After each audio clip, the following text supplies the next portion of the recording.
Welcome back. In this video, we're going to go over adding databases to your Inhouz Cloud account. I'm currently in the Inhouz Cloud account. To get to the Database Hub, all I need to do is click on the Databases tab in our menu.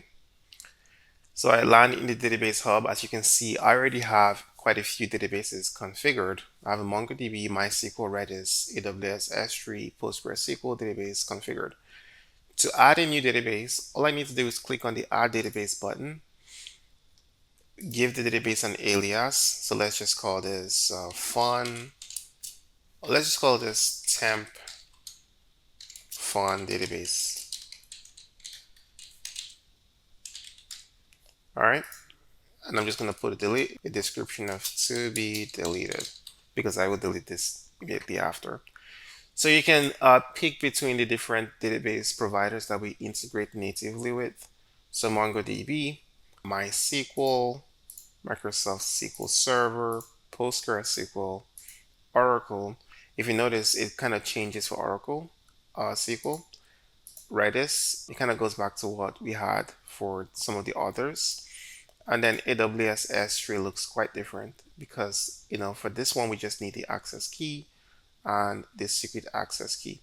And as I said in a previous video, your database credentials are going to be stored encrypted, and the database provider also encrypts the data at rest. So it is double encrypted. Plus, there's also an added security measure of having your databases encrypted with unique keys. So every single account is going to have its own key. All right, so there's some redundancy in the security, multiple layers. All right, so for this example, I am going to use MongoDB. So here I have the option to put in the host username, password, port, and the database name. I could just opt to use a connection string, and this is an option in most databases that we integrate with. I am going to copy and paste a dummy connection string. All right.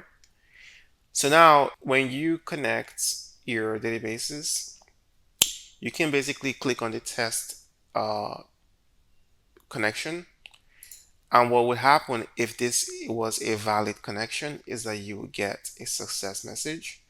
So how do you know that the connection string is correct or the database configuration is correct?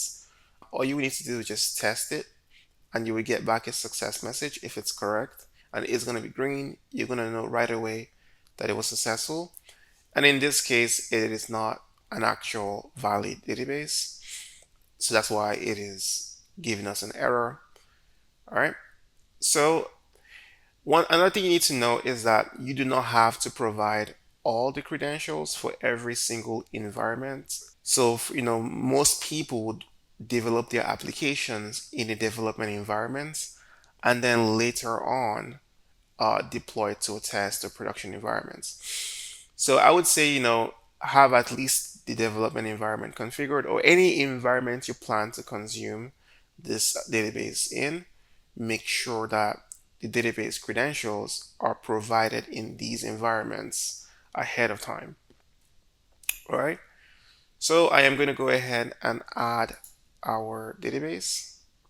If I switch to the next page, I have quite a few databases here. I can see our temporary fun database. It's added to our system. And now when I go to write functions and I'm trying to do a MongoDB operation, this database is going to be an option for me.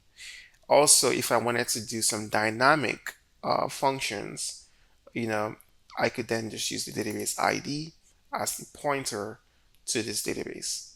All right. So there are no limits to how many databases you can add.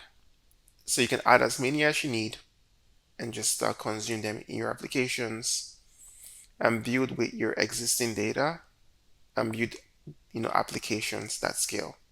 All right, that's it for this video on adding databases to the system. See you in the next one.